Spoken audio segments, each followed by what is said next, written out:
Today we're talking to Calico Cooper of Beasto Blanco, among other things. And where are you located?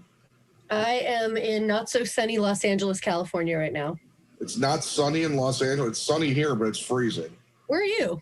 Outside of Chicago. Oh, dude. Okay. Well, so I actually lived in Chicago for a couple of years. I lived right off Lake Michigan, and I remember just the walk from the building to the car was like you were in the story Into the Wild. You're like, all right, I can do this. I know no fear. I mean, that was cold to the next level. Right, because you were right by the lake. Yeah, it was brutal. It was Yeah. There's those times where in the winter sometimes the lake will rise up over Lakeshore Drive and freeze, and we even had frozen cars. Oh man, that's crazy. Yeah, I was a kid, but I remember do you guys still have Kittyland and all that there in Oak Park? Kittyland. Geppetto's Pizza and all that? What's that? Geppetto's Pizza.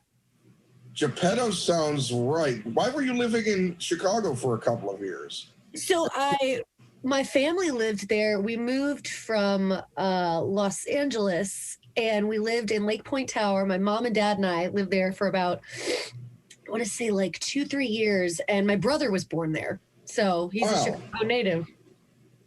That's interesting. I'm kind of surprised because your dad was from Detroit. Mm-hmm. And then he moved, so he was no stranger to the cold because it's got to be worse in Detroit because it's closer to Canada. I mean, but for years of touring, you kind of people go, oh, you're from California. I go, bro, I'm from planet Earth. At this point in my life, it shocks me. I have felt heat, unexplainable heat in places where I go, this can't be real. And then cold where you go, people choose to live here. This is where it's crazy. But hey, there we are. Yeah. And your dad's still in Arizona, right?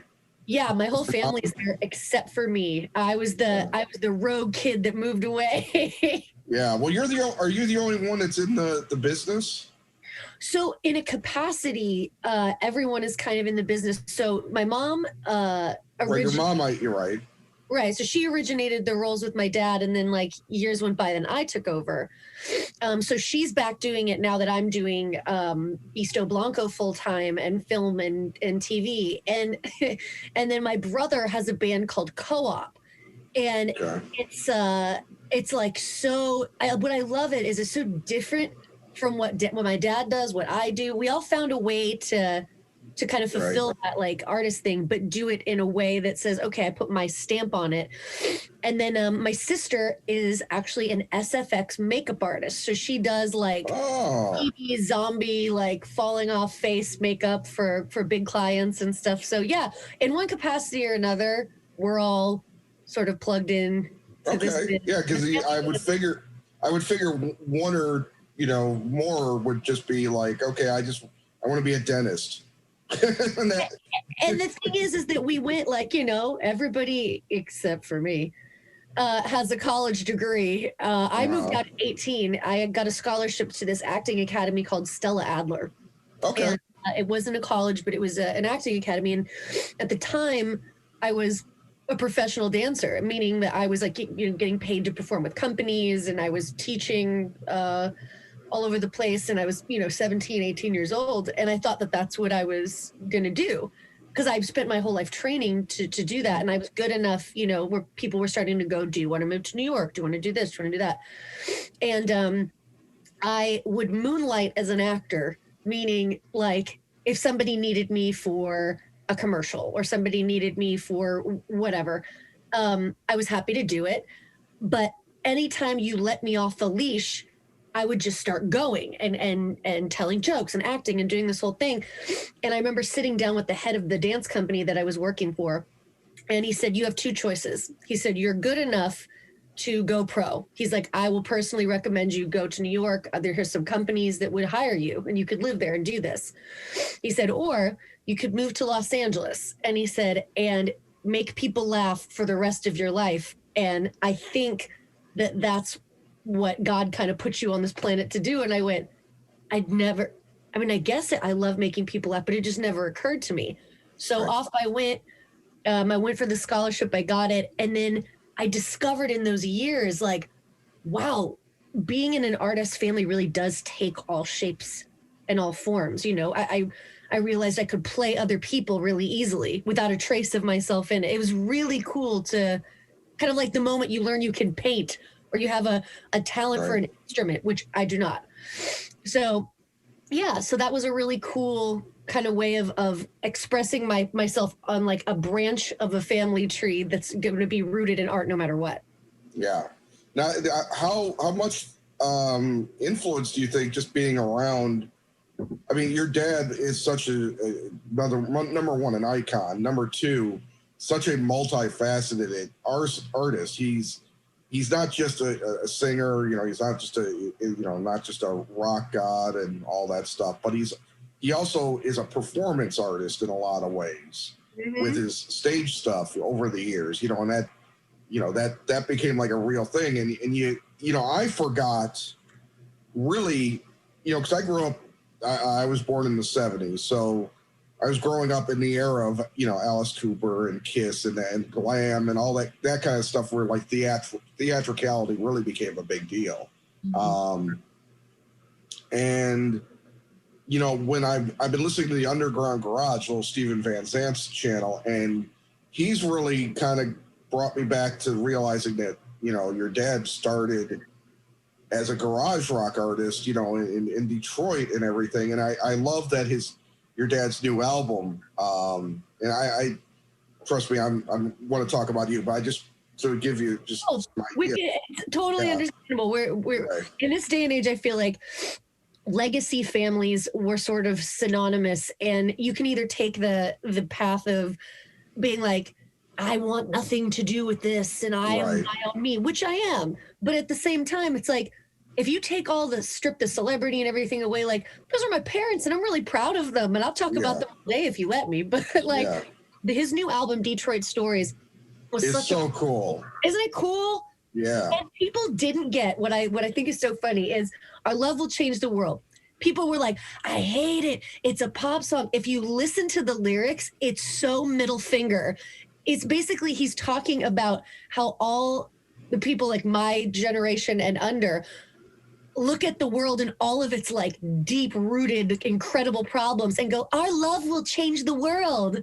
Like if we could love each other, like it will be so beautiful. And that's why it was sung so like sing-songy. But what is still so punk rock about him is that he didn't explain it. And I love that. I love that he didn't go, well, it's not supposed to be like that. It's, you know what I mean? He just put it out there. Right. It's like, it's either you get it or you don't. Right. And I sang on all those tracks because that whole record was made in Detroit. And all this, all that stuff, but all of the background vocals were done at my parents' house where I quarantined for like the first half of this pandemic. And, Bob Ezra, the producer, was like, hey, Callie, can you do about 67 different little kid voices? I said, yeah. So I'm upstairs in the recording studio. Our love will change the world. Going over and over and over again. That's pretty cool. But they helped me too. It was such a flip flop of responsibility because in that same quarantine, we got a call from Rolling Stone in Europe, and they said, "Hey, we want Beasto Blanco, my band, to do live sessions." Now, Beasto is a very visual band. It's very comic booky. It's very, our shirts are in Hot Topic, kind of thing. It's very like communicable to like the comic book era, and people that appreciate that kind of stuff, which is me. But we'd never done anything unplugged, and I didn't know if Beasto could. I knew the songs were good because my dad always said, you got to have good songs, and then anything else, any wild icing, just makes it cooler. So I was really putting my money where my mouth was, where I was like, are these songs really gonna work without all the theatrics and the makeup and the dancing and the explosions and the whole thing? So my dad was so helpful. He like set up the camera and like was sitting on the ground, like, and I'm singing my heart out. And at the end of it, they were like, that was Beasto Blanco and blah, blah, blah, blah. And we kind of like waved goodbye and it cuts. And I was like, what do you think? And he goes, that was great. So I'm thinking, okay, of course, dads and moms have to say, that was great. But then we started getting what I think I needed, that last little push that I needed to really believe that Beasto was as good as I felt like it was. People started writing in and going, I cannot believe that was live. I cannot believe that it sounded so incredible acoustic and live, and that you were able to do all that stuff that was on the record. And I'm still from the rock world where you go, what do you mean the stuff you did? I sang on the record, but a lot of people don't. Yeah. So it's really cool to kind of like gingerly flex that muscle and go, thank you very much. This is something else you can maybe look into doing next time. The last album was out in 2019. Now, you mentioned Rolling Stone Europe, and I know that this is common nowadays for rock. Rock is obviously still got its footing here in America, but it's huge in Europe and like Slavic nations. I know, the Baltic area and stuff like that. You know, they love rock music still, and it's not necessarily out of fashion. I mean, you can still get, when we have them again, festivals that based on rock music that draw, hundreds of thousands of people or whatever. Oh yeah. The festivals over there, it's really a triumph for those countries, because, I go over there and, we play these massive, Beasto Blanco's played Metapalooza, and there's 100,000 people there. Yeah. And people know the words, and you're going, oh my gosh, this is crazy. And then, we can come to the US and play for 500 people, and they all know the words, and they're just as emphatic. But I think that we get a lot more pelted with a lot more media and information and stuff here in the States. And so it's like every 5 minutes there's something newer and cooler. And we're a little more dependent, I feel like, on the social media and things like that. Like, I get calls all the time, like, you need to post more pictures on social media. You need to and I'm going, I don't have anything to say. But then when I scroll, there's nobody else does either. They're just like, this is my cup of coffee. Yeah. But I know that's how it works. And so I'm not above doing that just to reach out and stay in touch with fans, which I actually like to do. So, but I love going to Europe, and just the energy of those crowds is so intense. And you're going to see, like right before the pandemic, I was noticing that we would play these big festivals in Europe, and we'd see a lot of our like American diehard fans in the crowd, and they will make the trip to these festivals because it's worth it for them to see their favorite band in an arena or a massive festival where there's just like this love and energy, and like it's really, especially Beasto is a very like, it's not us and you, it's like we, and there's a lot of like fan interaction and a lot of like, we're not like, don't touch us, get away. It's really immersive. Yeah, and that's the interesting thing about the people that'll show up to the shows here in smaller places and go over there, because they get to have the best of both worlds. I do love the vice versa. Like, we played the Knitting Factory in New York, and oh my God, yeah. I remember coming out front, and we're finishing sound check, and I'm looking, and I'm like, how in the hell? And there's these 3 people that had flown from the UK just for the show. At the Knitting Factory, because they wanted to see Beasto at the Knitting Factory and get the shirt, the whole. And I think it's those moments where you go, like, wow, this is really taking flight. You start seeing people with tattoos, Beasto tattoos, and you start like, seeing fan pages and things pop up that you didn't know about, and you really feel like, well, now I want to do my best. Now I really want to see what I can do here. Well, it's interesting. Like the fact that rock music here has been kind of pushed aside, and like I said, it's not like it's gone. It's just like it's not just like, but jazz had its day, and it kind of still is around. But I would hate to see rock disappear. And I don't know what rock needs to get a foothold. Maybe it's the next generation, perhaps, that says, I'm sick of this pop stuff. And yeah, I want to. My parents are into,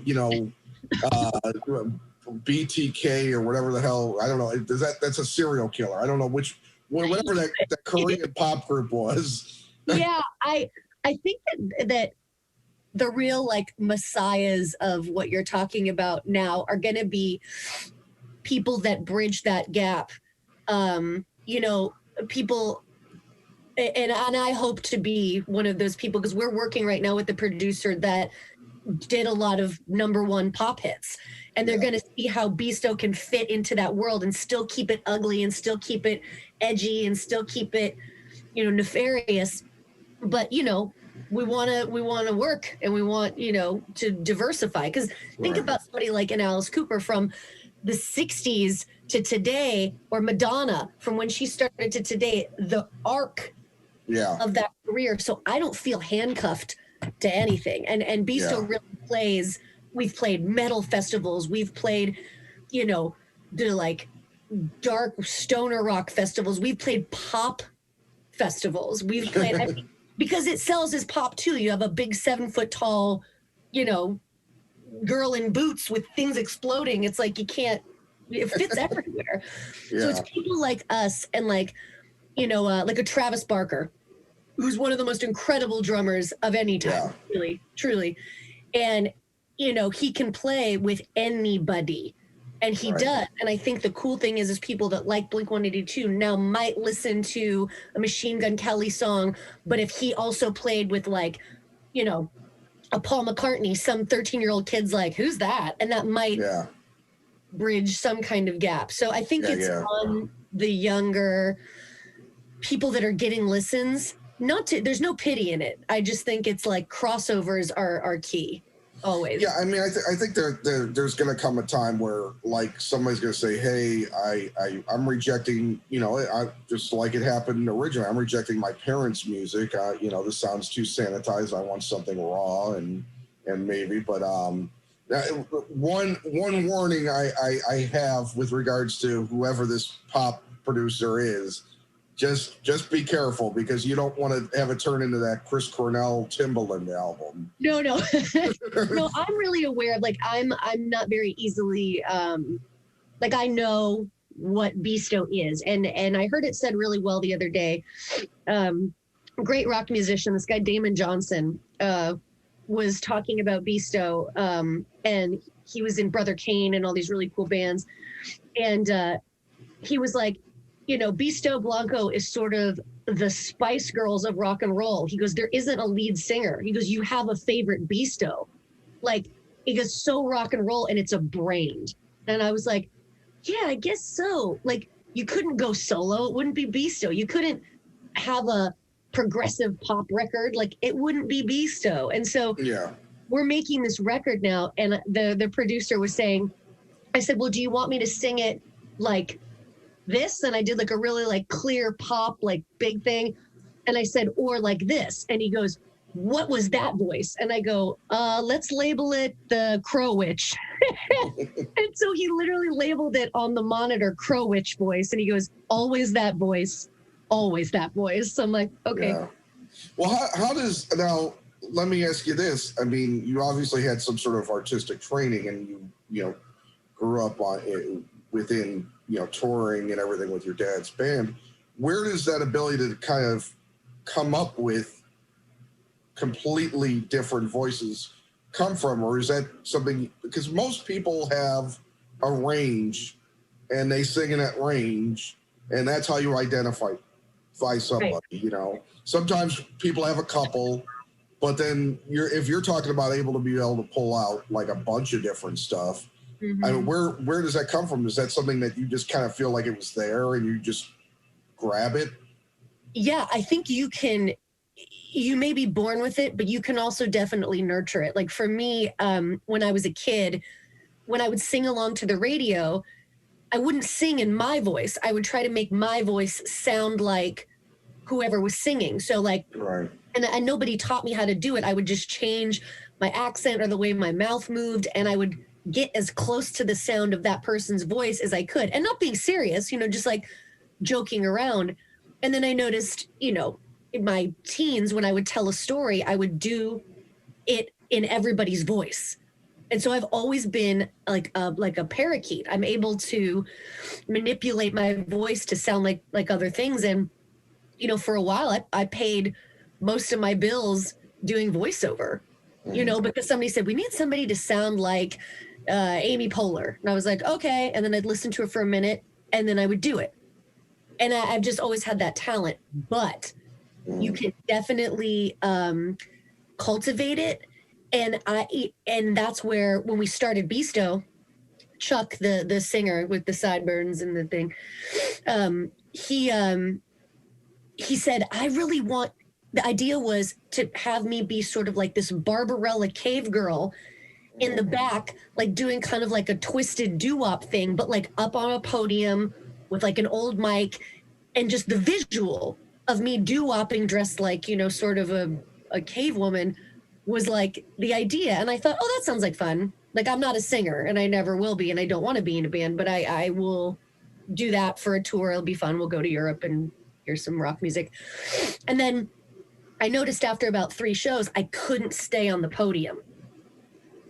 It just, the impulse was, I knew that I could make this part better if I did this or if I did that. And it's the instinct for cutting your teeth, working with Alice Cooper, for so many years. I know what's possible. I know what an audience is seeing. I know how to make this work on this scale. And so he really let me go.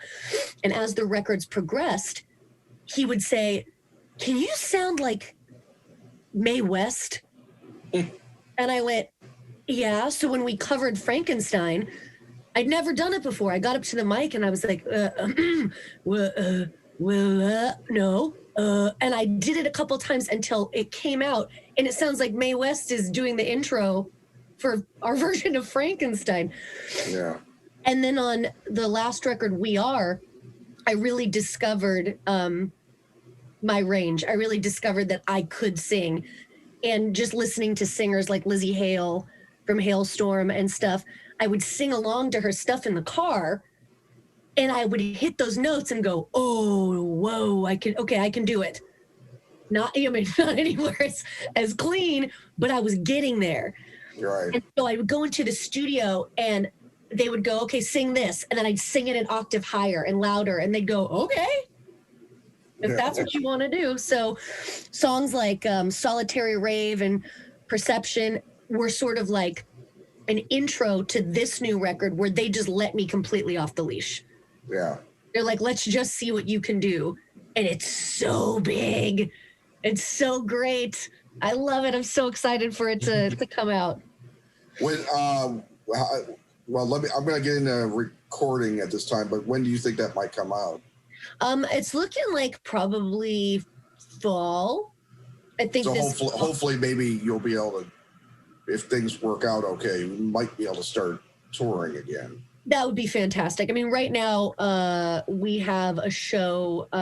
We've always sort of been in bed with the Monsters of Rock, which was interesting. They kind of took a chance on us like 6 years ago, and I get it. Like, you're an idiot if you don't think that when Monsters of Rock did their cruise, and they were like, okay, well, we have Alice Cooper's daughter and his bass player, and it's a really visual looking thing. So fine, let them on. They can play the pool stage in the middle of the day. And instead of going, well, I never, we were like, all right, then.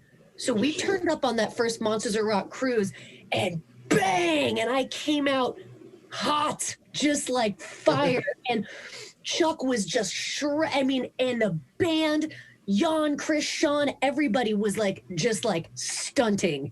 It like to the nth degree. I watched those videos that first show. I'm like, damn, try hard. But we were like just showing everybody that we weren't just some celebrity's kid and bass player that got let on the boat. So the very next year, we were headlining. We got the theater. We closed the whole boat out. And so they really got us in front of people that went, who is that? And I was so shocked that how many people didn't know who I was. It was great. And so those were our first real fans. And so they kind of like spread the word. And then we started playing like with Megadeth on the Mega Cruise. And like it just, this balloon blew up. And then our label's going, how do we push you? Because you're like, we could put you on tour with a Kesha. Right. We could put you on tour with a Fallout Boy. We could put you on tour with Megadeth. You know, we play with Suicidal Tendencies, all these people. So I'm just really happy that I've managed to create something along with like guys that are so good at what they do. Like my dad said, you cannot have a good show without that backbone. And these guys are so cool, man. They're not on any trip. Yeah. They're not on any, if I go, listen, but I've earned that trust. There's been a couple times where I said, guys, this is what's going to happen in this song. And everyone sort of looked at each other and I said, you got to trust me. And they did. And then the review was like, oh my God, this thing happened. Yeah. And they're like, yay, you. Well, you know, I got, when you were talking about the cruise thing, I got to admit, until the last several years, I had no idea how big these, you know, cruise things were. I mean, there's all tons of them. First of all, I personally, especially after last year, I don't think I will ever get on a cruise. Yeah, it's tough. Tough to, even when there wasn't a pandemic, it was like, but they were very like, every time you turn a corner, there's somebody with hand sanitizer. They're like, washi. Yeah. So that's literally the call. They call washi if you walk by them and you don't give them your hands. You're like, oh, sorry. Really, on the cruise, that's weird.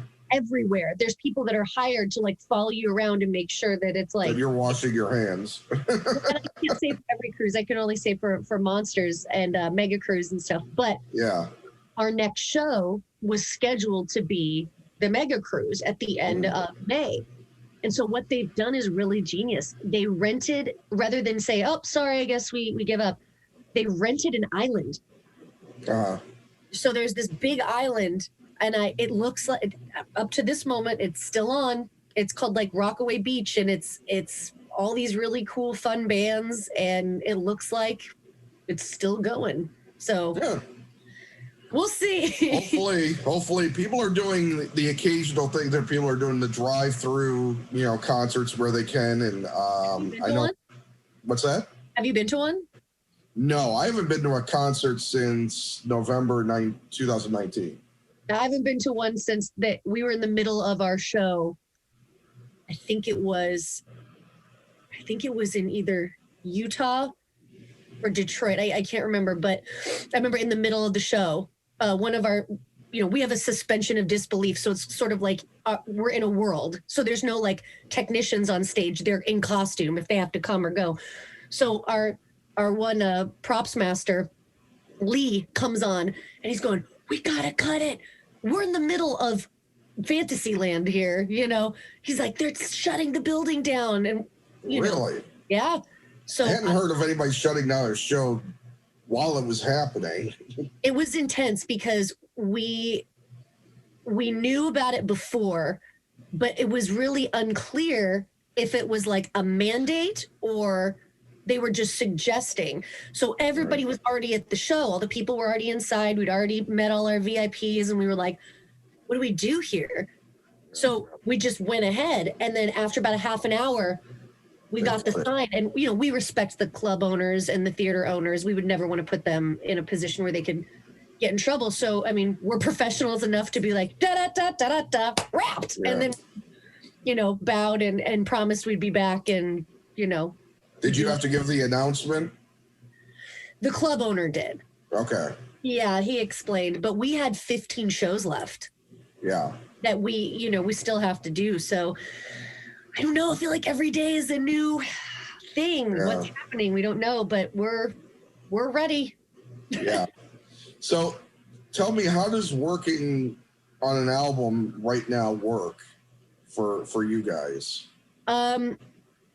Everybody has kind of got a rhythm going here. At this Everybody's point, in LA? no, and that's the crazy thing. So I'm Chris Latham, brother Latham, and I, the guitar player, and I are in LA.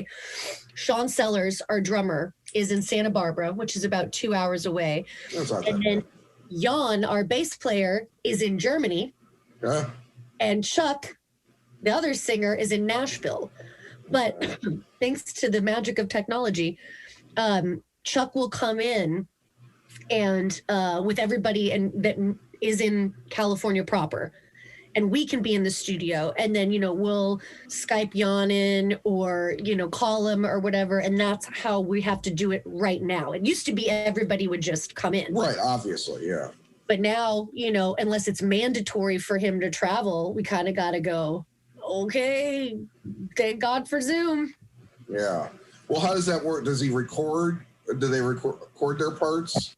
So we do a full demo. The way we do it is we do full complete demos first. So Chuck is a bass player. He's a bass player for my dad, for Alice. Right. And so he's fully capable of playing those parts. So he'll play them, right, for the demos, and then I'll do all the singing, and everybody puts their stuff on it. And then once we decide what's actually going to make the record, then we'll get everyone together, final cut of everything. Gotcha. But we know what he's going to play before he gets there. So it's so not you make it. So you got to you get it figured out completely. That way you're spending less time in the studio. Yeah. That's actually both brilliant for multiple reasons. Number one, you're going to save money. Yeah. Number two, it's just great to not have to spend forever making an album. Yeah. I mean, we're not out there. We love getting good responses. We love it when people say, oh, this is my favorite song. This is my favorite record. But we want to just make music. We want to keep making music. And I'm so excited about the stuff that we're doing. Like, I used to make fun of my friends that were in bands before I was in a band, where you can't get in their car without them going, all right, dude, here's my new demo. And you're like, oh, God. And you have to be nice about it. You're like, yeah, I love the kazoo in that part. That really went off. That was pretty sick. And don't you dare be honest, because then it's like, well, I'm sorry that I'm not. I'm like, okay, so we're just going to not be honest. But I think I've been probably held captive in more cars where it's like, okay, so we're going to listen to the whole album, and I want you to take notes. I'm like, I appreciate that you want my opinion. And I never thought I'd be that person. But I swear, I don't think I have been before this record. Now, anytime anyone gets in the car, I'm like, buckle up, baby. We're listening to the demos. That's cool. Well, we've talked a little bit about growing up in a famous household, and then deciding to strike on your own in this way. What sort of, I guess, you were on stage with your dad, for a while. 11 years. Yeah, that's a long time. Yeah. What kind of pushback have you gotten over the years as being, the progeny of a famous person trying to strike out on your own? Honestly, probably more theatrically than musically. I feel like Alice fans, as a rule, I mean, there's some rogue, crazy people here and there, but Alice fans, as a rule, have a sort of musical appreciation and an open mind, where if you like Alice Cooper, you might like a certain era of his better than others, but you don't not listen to that a record. That you're kind of like, oh yeah, it's not my favorite, but it's part of the catalog, right? Right. So we're lucky enough to have those fans. We were lucky enough to get people that were championing us rather than tearing us down. And so we got incredibly blessed having those people show up and talk good about us on the internet and post amazing pictures. And then people who didn't know where we were, or who we were, or our legacy or anything, sort of just went, man, I saw some shit tonight that blew my mind. And And that means, you know, just as much because you didn't know, you didn't have any sort of notion. So there's you know, the odd guy out that will say something disparaging, you know, like, well, it would be easy for me to break into the music industry because people were always saying, how did Beasto get as big as they did so quickly? Mm. And people's comments are, well, of course, you know, the daughter of a rock star. Let me tell you something. I moved to Los Angeles in 2000 to start an acting career. And I never called in a favor. I never had anybody calling for me, you know, going, well, I'll do this if you put my daughter in this or that. Like, and I think probably in a younger age, I would have wanted that. But now I understand, like, every show, every time I walk onto like the Warner Brothers backlot because I'm shooting something that day, I never once look at myself in my trailer thing and go, you are only here because somebody in production likes your dad's music. I can look at myself and go, you have studied with every major acting coach. You have slept in cars. You have like done it. And so I brought that same thing into Beasto. You know, we didn't get a tour bus and get put up at the Four Seasons. We started off in a van like everyone else. And it was so cool for Chuck and I especially to do that because it's like reliving this like great thing that you see in movies where, like, you know, we came from the Alice tour where he earned it. It is nice hotels and it is great buses and it is all that stuff. And we did that. Chuck is still doing that. Yeah. And then we went back to vans and it was some of the best times in my life. I'd be lying to you if I said I didn't miss it just a little. Because now we have the bus and we have, you know, all that. But I just remember like just being in the van and just like laughing so hard you have to pull over and just like these ridiculous rock and roll stories of like getting held up at the border and, you know, how, like we have a million stories for a band that's only 8 years old. Yeah. You know, and because we did it the not easy way. And the pushback really has only ever been in my own head, where people will review the show and they mean well, they mean positive when they go, oh my gosh, it's like seeing Alice in his heyday in the 70s, right? Or in the 80s, like Calico moves like him, she's, you know, animated like him. And I used to take that quietly as a defeat. Yeah. Like, I want you to see me. I want you to see what I'm doing. And I could never understand that, where they're like, oh, she looks so much like her dad. I'm like, when is the last time that my dad like did a backflip off of a, you know, but you see what you want to see. And once I wouldn't advise it at his age. You know, I wouldn't advise it at any age, but I do it because I just sort of lose myself in that character. But once I realized what a massive compliment that was, and that I wasn't getting any hate online, people weren't like, oh God, if I have to sit through this piece of crap. It was all really nice. And the compliments were really nice. And saying, oh, she looks like her dad or she moves like her dad, I just reprogrammed my brain to see where it was coming from. And usually it's a Facebook page or an Instagram page where it's all Alice everything coming from this person. That is the absolute highest honor that they could bestow on me. Yeah.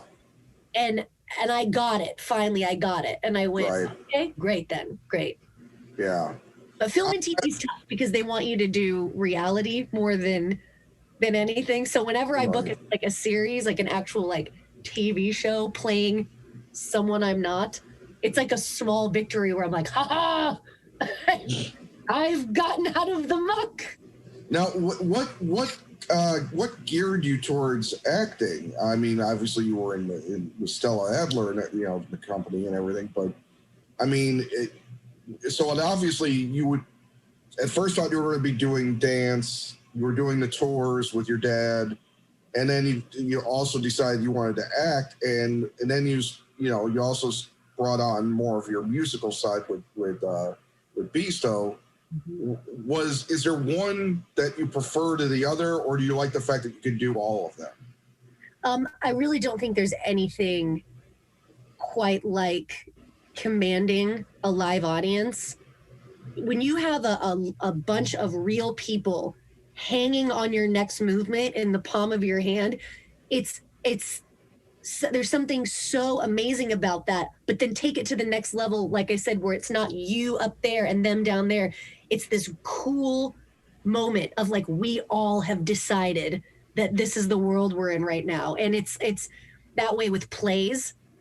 It's that way, but with music, I'm playing somebody. The character I play in Beasto Blanco is so far from who I am. It's the absolute, like, it's my beast. That's what Beasto Blanco is. It's like this thing that's inside of you that, society has shut down, and your family, your friends that have told you like that's too much, or that's too this, or that's too that. It's like a Hulk. And all of the band's Beasto looks different, which is kind of like that Spice Girls reference, where when you take away my sense of humor and you take away my my kindness and my patience and all the things that sort of make me Calico sitting here, talking to you, my eloquence, I'm very gentle, and you take all that away, like, what's sort of not even the ugly, but the animal? What does that animal look like? And for me, it's this 7-foot tall, dreadlocked sort of creature that only really understands domination and consumption, and enjoys it. It's sort of like there's a mechanical heart underneath there. It's like this biometric thing. And I never sat down and figured that out. It sort of like grew legs on stage, and I was like, ooh, that feels good. Whatever felt good hedonistically, I sort of did it. And it turns out it was never raunchy. It was never, naked. It was never whatever. It was like this like super villain that sort of like bloomed out. And then I look over at Chuck, who is like an amazing dad, like a philanthropist, like teaches, does like all this great things. And I look over and there's this werewolf over there with this hair and no shirt on and like a 29 pack. And he's like, ah! And I think that like, that's the beauty of creating, something like that. So I think as far as being an actor, I was finally able to push together the years of professional dance, all the singing that I'd done in theater, musical theater, whatever, and just my compulsion to love to play somebody that I'm not and see how far I can push it. Right. And I mean, I'm not saying I would have backed off if nobody bit, but my first couple auditions in LA I got, and it was so humiliating because for the first couple of years, I was really young, I was like 19 years old. I had blonde hair, big green eyes. So I was always booking like hot waitress number one. Yeah. And then it was like, like drunk hooker at party. I was like, but I learned, I never looked at it as like, oh, this is beneath me. I would play my drunk hooker character and be like, I'm crazy. I don't know where I am right now. And then I would stop and I would watch what was going on. Right. I would learn the terms, camera, okay, sound speeding. And I go, what does that mean? And I was taking everything in. And then if I'm going to get hired to play a drunk hooker, I'm going to be the best one you have ever seen. And I had a lot of fun doing it. And I met so many really great actors that are playing those parts, trying to climb, the ladder. And they go, oh, yeah, I've studied Stanislavski and this and that, but this is what's going to pay my cell phone bill. So cool. Now I have the luxury of saying, I'm obviously that's not the kind of jobs I take anymore. But I remember thinking, I'm not going to waste this day. I'm going to learn everything that I can about everything that I can. And so slowly, like bigger shows like Hawaii Five-0 and like stuff for the Disney Channel and things started coming through. And if you think you know, it's like genres of rock, you know, you can, if you're a great metal player, that doesn't necessarily mean that you can play Santana stuff. Right. You know?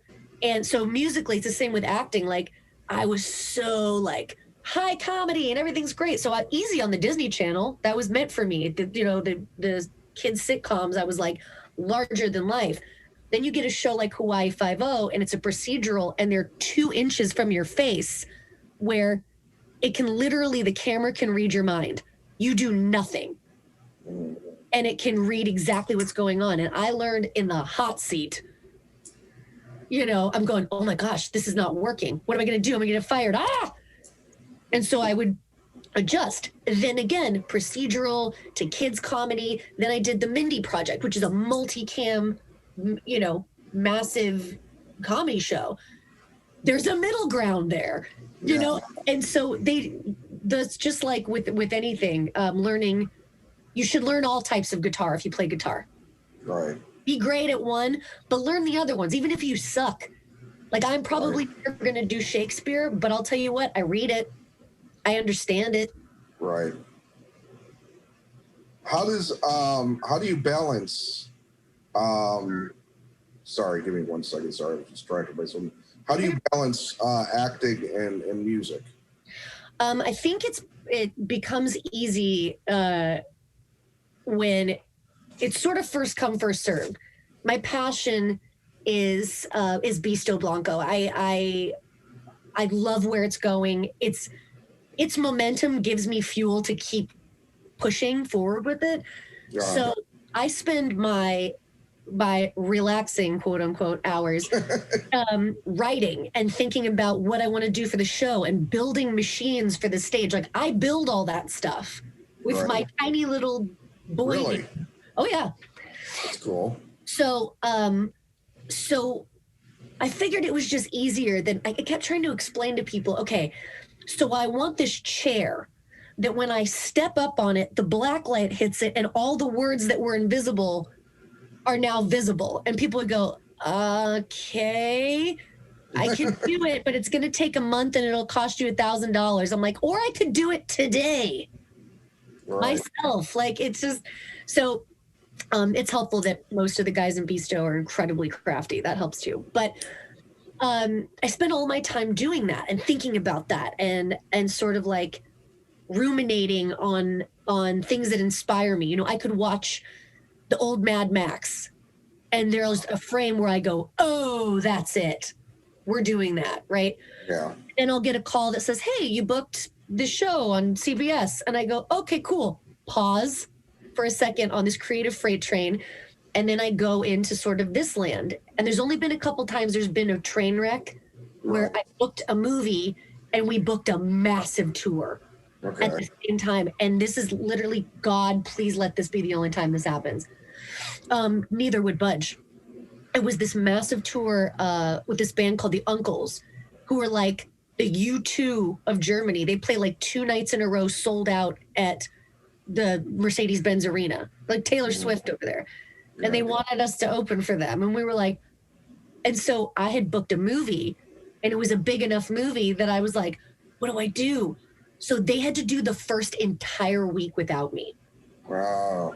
And it was the best thing that could have happened because they did it. They stood on their own. They always could. I came in later. Beasto was a band prior to me. Right.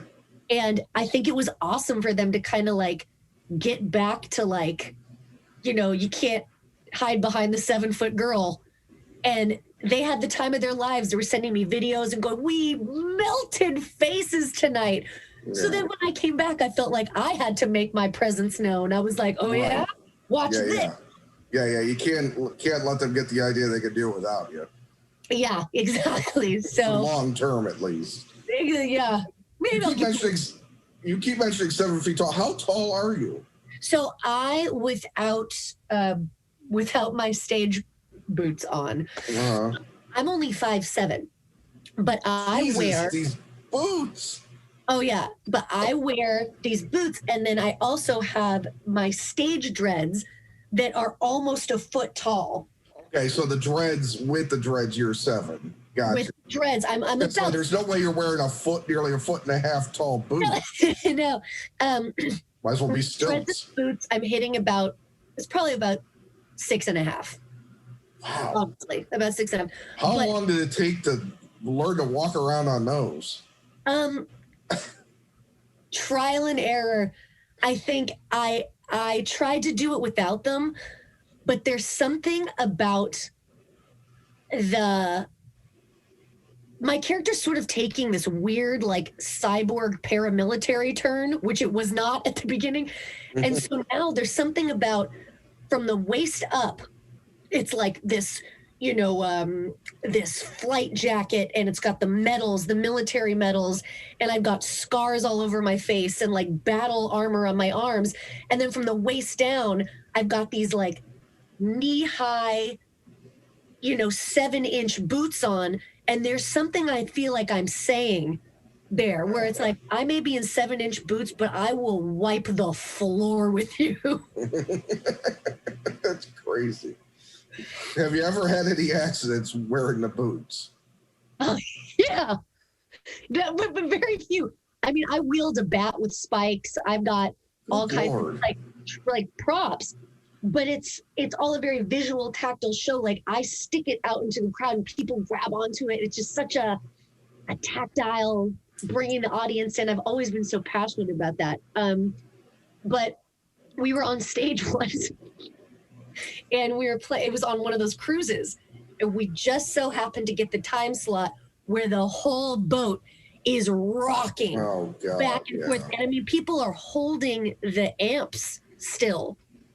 And I'm up there in 7-inch heels trying to do my show, which is like death-defying at least. And there's a part where I stand up on this chair in my 7-inch boots. Yeah. And I put my one foot on the guitar player's head. And I'm singing. And I remember climbing up there, and I could almost hear the speeches at my funeral. I was like, I'm dead. This is it. But I couldn't stop because that character, honestly, doesn't feel fear. Right. And so I stepped right up, and the whole stage is going like this. And I put my foot up, and I, did the big note, and I jumped down, and I go, I cannot believe I literally just defied gravity. Then the lights go out, and the ship rots, and I just fall over like a tree. Not on the chair, not on the amp. I just fell over on the ground. It was like when they said when the guy came, was it Buzz Aldrin? Or no, Neil Armstrong came back from the moon unharmed and then slipped and fell in a shower and broke his leg. Is what happened to me. I just toppled over, and it's on video. I'm standing, and then you see the boat go like this, and I'm like, whoop! Could not do it. But you were okay? Oh, yeah. But I gotta fall. Did you need help getting up? My pride forbids it. And I didn't break character. I fell over, and then I just sort of like laid on the ground for the first half of the next song. Like, yes, enjoy me. Enjoy all of this. But that's something else my dad always said. He said, hey, if you make a mistake, do it over and over and over again until the audience thinks that it's your shtick. Right. And so for the rest of that show, I started like Jack Sparrowing all over the stage, like sort of like tripping and falling, not like, but like almost like a sloppy like sailor. Yeah. And I just made it my thing, and nobody said anything because they thought it was. That's a genius. It really is. That's great. Well, I think I've gone over, a little bit over a lot of time. No. I got everything and more, and this was a real treat, actually. I said this to somebody else the other day who I honestly didn't know a whole lot about, but sometimes I like talking to people that I don't know much about, and then I kind of go, retro, and I, retroactively go back and check everything out. It's kind of nice. It almost sounds lazy, but I like to sometimes just know the basics just so I kind of, it's like I'm hearing this for the first time, which may happen with many other people too. So, Well, what's cool is like you meet me here, right? Right. And you could have already come into this with all these like, things like, okay, she's gonna be like this or that, and the band's gonna sound like this or that. But now that you've met me, you can go on YouTube, and I would say, think about the person you're talking to now. And then go watch Solitary Rave and The Secret. And I directed both of those videos within a 1 week period. Yeah. Sitting in this closet that I'm in, just furiously going, I wonder what I can do. I wonder how I can make this happen. So, isn't it amazing how technology is nowadays? I bless it. Great. Bless it for all it's doing. Well, I'm very happy that this went well, and I'm very happy that you guys are doing well, and that your dad's doing well. I've, he's been one of those guys that I won't say like I'm a giant fan, but I've always been an appreciator. He's a guy he managed to stick around and be an influence to a great many people. I mean, without him, there wouldn't have been Kiss, there wouldn't have been Marilyn Manson, Rob Zombie, all those guys. And, I just think it's cool that he's influenced his children to do their own thing in their own way as well. So it's pretty awesome to talk to you. And I'm really eager now to, like I said, retroactively go back and check everything out. Yeah. Go check it out. Let me know what you think. I will do so. All right. Well, you take care, stay safe, and good luck with the new album. All right. Thank you so much. Talk to you soon. Thank you. Take care. Bye. Okay.